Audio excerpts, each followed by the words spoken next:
There is an island in the Indian Ocean where the inhabitants have killed every outsider who has approached for the last 60,000 years, and the government protects their right to do it. North Sentinel Island sits in the Bay of Bengal, roughly the size of Manhattan, and its people have had zero contact with the outside world. In 2018, a 27-year-old missionary illegally approached the shore. He never returned. The Indian government closed the investigation.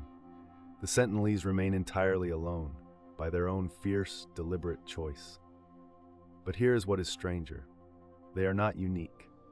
Balleny Islands, a chain of volcanic rock off Antarctica, receives so few human visitors that scientists cannot confirm how many species live there. The waters surrounding them are so violent, wave heights regularly exceeding 14 meters, that most research vessels simply turn back. What lives in those depths remains officially unknown, and yet even that isolation feels mild compared to Bouvet Island. It is the most remote island on Earth, a fact that has been mathematically verified. The nearest land is Queen Maud Land in Antarctica, 1,700 kilometers away.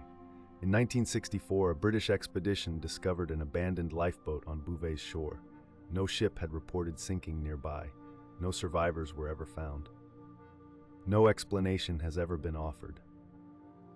Then there is Surtsey, a volcanic island that erupted from the North Atlantic in 1963 and rose from the ocean floor in 4 years. Iceland declared it a strict nature reserve immediately. Only a handful of scientists have ever set foot on it, never more than a few at a time, because it is considered one of the purest natural experiments on Earth, watching life colonize a place that did not exist 60 years ago. Birds arrived first, then plants, then worms, each one finding the island without being told it was there. Devil's Island, off French Guiana, held political prisoners in conditions so brutal that France closed it in 1952 and has never reopened it. The jungle has swallowed most of the prison infrastructure. The buildings still stand, just barely, and no one lives there now. Perhaps the most extraordinary of all is Palmyra Atoll in the Pacific.